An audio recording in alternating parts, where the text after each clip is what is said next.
Hello, welcome back to the channel. It's me, Emma the Cat Lady, and we're back here at Caesar's tent for the final Wasteland biographies, where we're focusing on some of the high profile Legion people, and obviously we should finish at the top of the list with Caesar himself.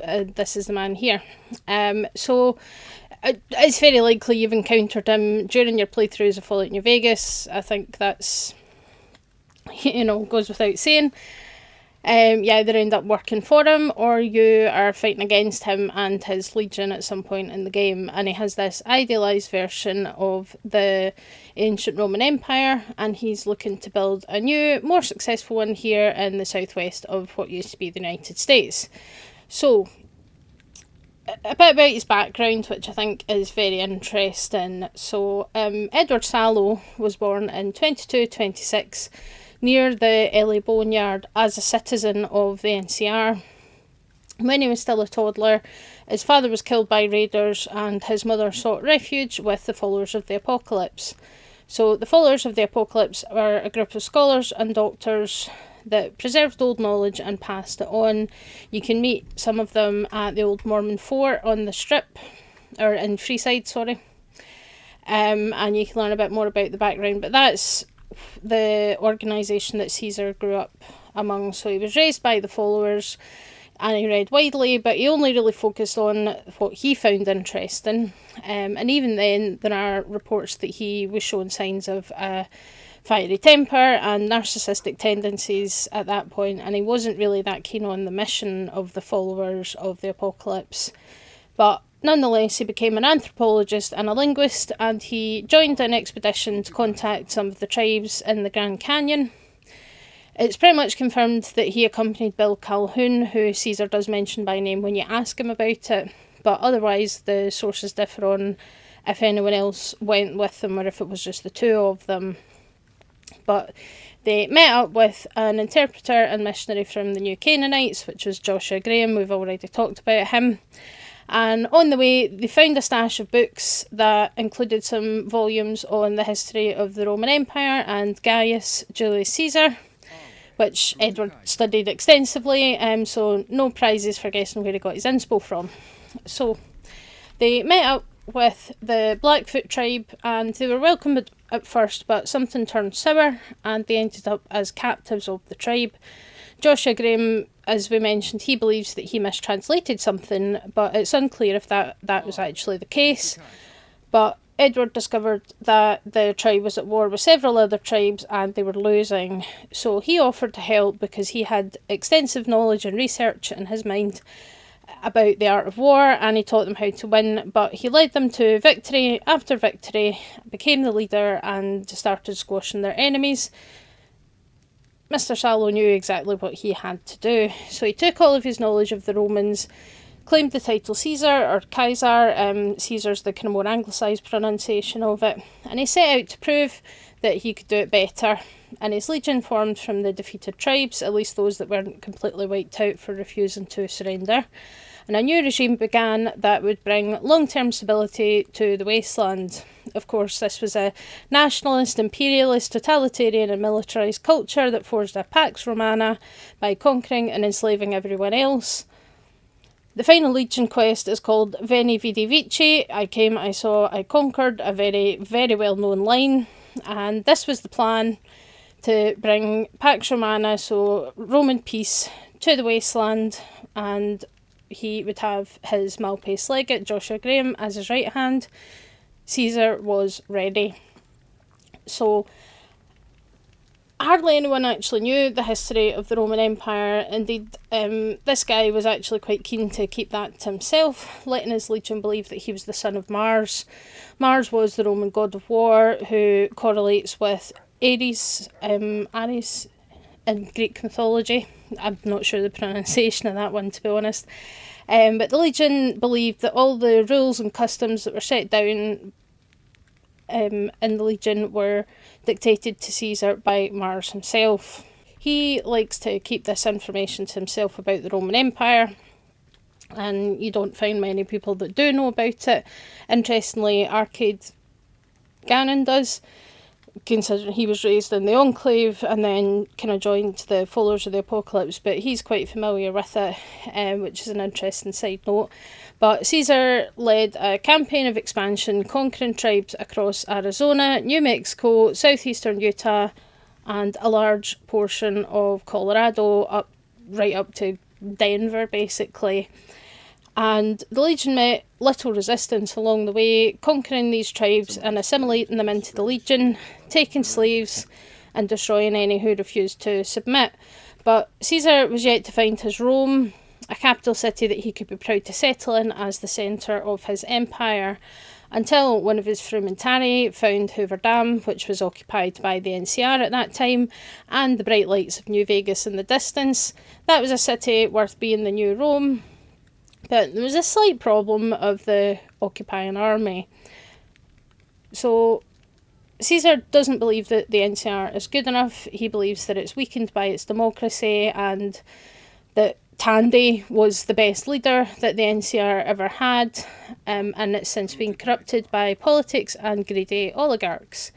So he compares the NCR to the weak Roman Republic and believes that they should be shown the right way, a military dictatorship, by force if necessary. The NCR disagreed, so when Ulysses discovered Hoover Dam and reported back, Caesar saw it as his Rubicon, the crossing of a river to the point of no return for his empire.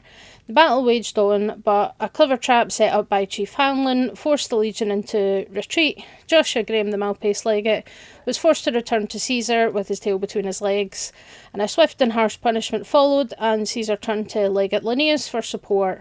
So the legate was leading a campaign to conquer even more tribes and bring them into the Legion to bolster their forces and to replace what was lost in the first fight with the NCR.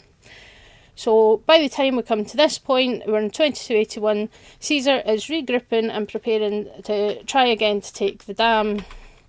So obviously he's got himself set up in a sort of strategic position here. So the Hoover Dam's here, and we've got the fort so that he can keep watch over what's happening on the dam. So very much a strategic position, and he's going to cross the Colorado, which is his Rubicon, to get over there and take the dam. That's the plan. And he's determined to succeed this time. His army's growing again thanks to the efforts of Linnaeus and his other legionaries who are bringing in new slaves and all the rest of it. He's determined to succeed this time and have New Vegas under his control as his Rome. And the Legion have been employing all kinds of tactics to gain control of the area, and a large part of that is thanks to Vulpes and Culta, who's obviously standing right here. We talked about him last week, and all the things that he's done to undermine the NCR's position and to bolster the Legion's position in the Mojave. But one thing that you don't really find out about until you get quite far down the Legion questline is Caesar's health. If you ask about it, he will shut you down with anger. In fact, it'd be interesting actually. Have you brought news of the... Not yet, I have some questions. What else did you want to know? What is that machine in your tent? It's called an auto-doc. As the name suggests, it's an automated physician, more or less.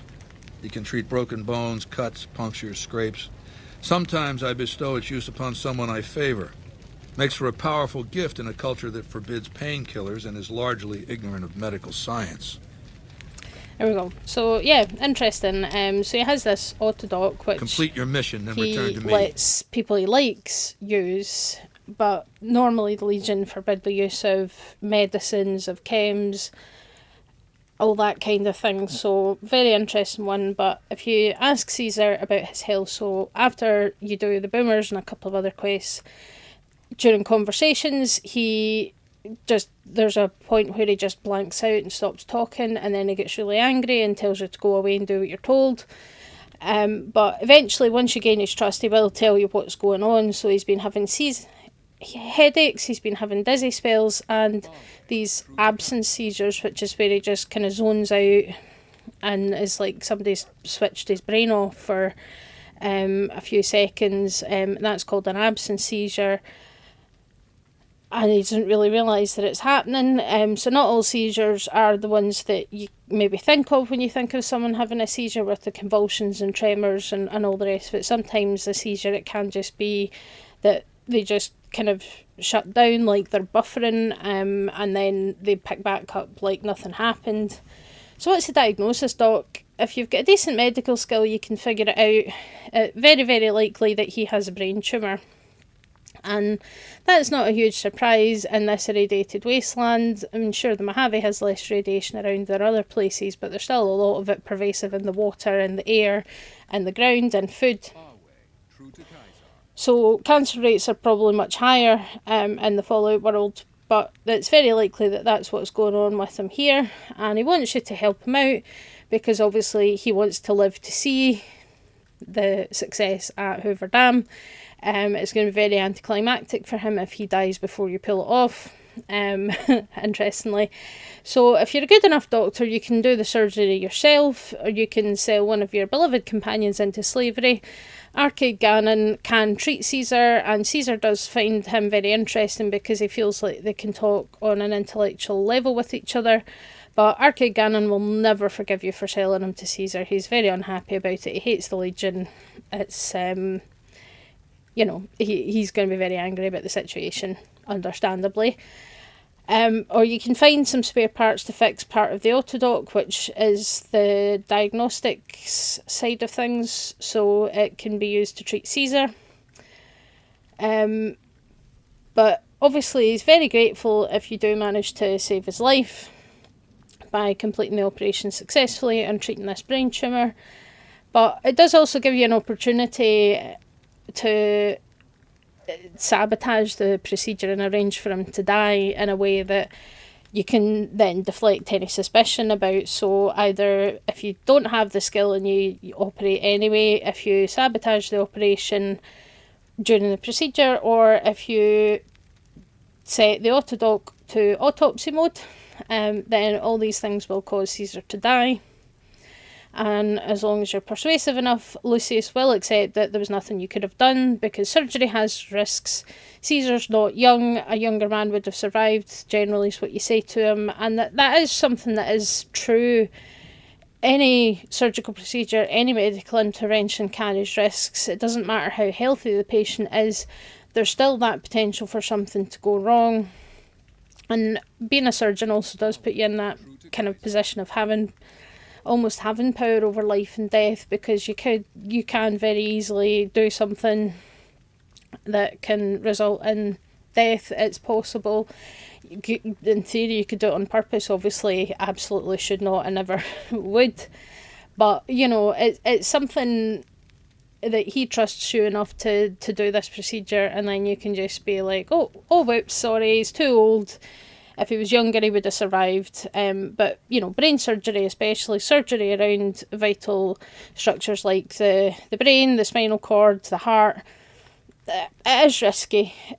And there is always that potential for something to go wrong. And as long as you say that calmly to Lucius, they're just like, okay, well, I'm sorry, I got angry, I'm just emotional because my boss is dead. It's an interesting little scene there. Yeah. Anyway, we have succeeded. Hello, Has the Brotherhood Kaiser. been destroyed? They have. Very well. This latest victory brings to a close my efforts to reshape the power balance of the Mojave. And not a minute too soon. I want you to join me in my tent. You and I are going to have a private conversation. Okay. Caesar's Legion likes me. And that feels good. Anyway. Okay.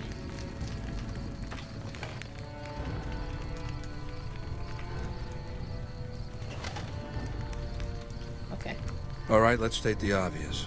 There's something wrong with me. Yep. The headaches started a couple of months ago. They weren't too bad at first, but now they come frequently and they're debilitating. Mm-hmm. For the past 2 weeks, my left leg has been dragging. It's stiffer, hard to move. And you've seen me blank out. Lucius says I stare into space, blink a few times, then keep talking like nothing happened. So what's the diagnosis? I would...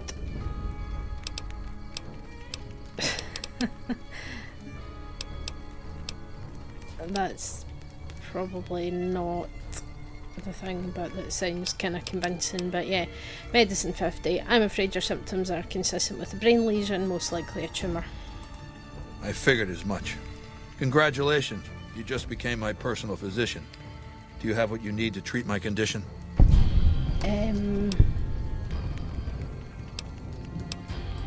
Then gather the tools you need and study up on your medical skills. Okay.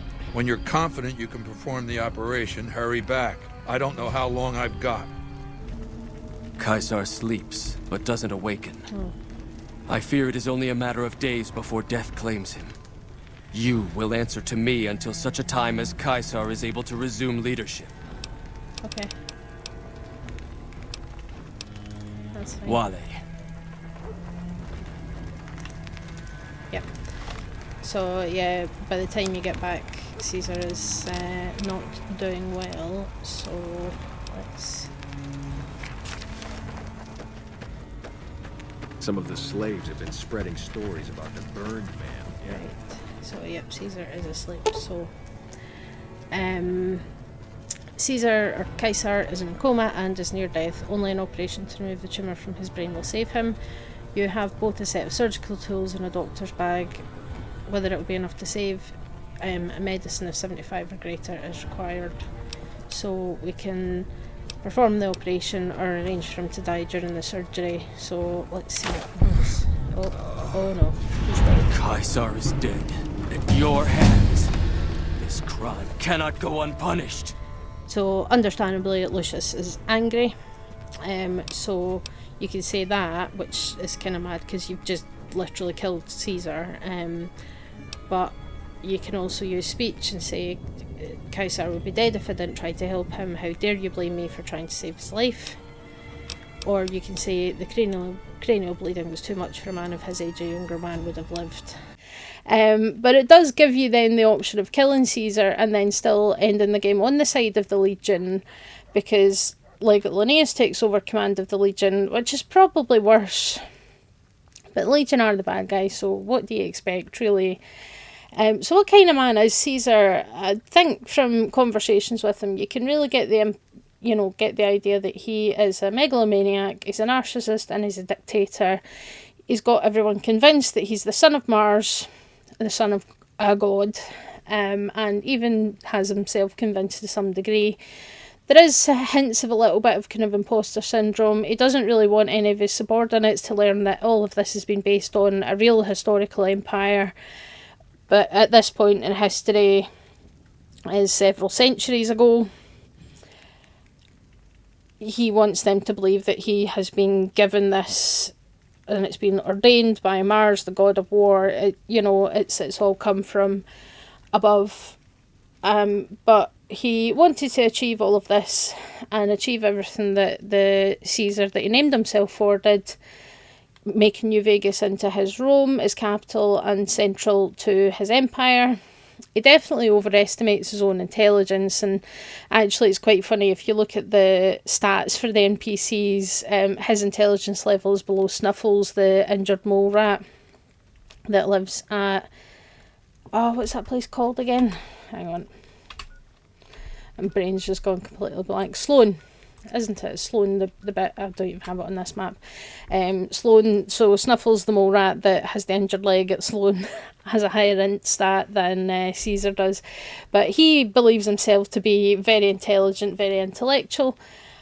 But all his knowledge is acquired from books, and he does truly believe that his way is the only way to secure a peaceful future. Like we haven't heard that one before. Just like many others, he wants to learn from the lessons of the past and avoid humanity having another apocalyptic mass extinction event. But not one of these people who would take charge can agree on how to stop the war, the death, and the fighting. I think the line from Maximus in season 1 of the TV show where he says everybody wants to save the world but they can't agree on how, I think that is very much the core of Fallout, is that everybody thinks their way is the best way and everybody else is wrong and nobody can agree on it. So this peace that everybody wants to achieve is never going to happen because they won't agree with each other or learn from each other. It's just the same. The master and the Unity, the Enclave, Vault-Tec, the Institute, all of them really, the NCR as well, and their arrogance and things can be their downfall because they're unwilling to learn and to realise that maybe, you know, they need to do things differently to have a better outcome. He also rejects a lot of technology. As we mentioned there, he has the autodoc in his tent, but on the whole, the Legion don't really use technology. They are using, you know, you find things like healing powder on them and bitter drink, the kind of herbal remedies. You don't find, they're not allowed to use stim packs, they're not allowed to have chems. Even the black blood sausage that you can make isn't allowed. It's considered a banned item by the Legion. But Caesar has the autodoc, which he uses for himself, and people that he decides he likes enough get the opportunity to use it. You know, and all that stems from this belief that hard labour and sacrifice is going to make his people stronger. But he is very quick to anger and dish out harsh punishment to anyone that wrongs him. You know, can ask Joshua Graham about that one.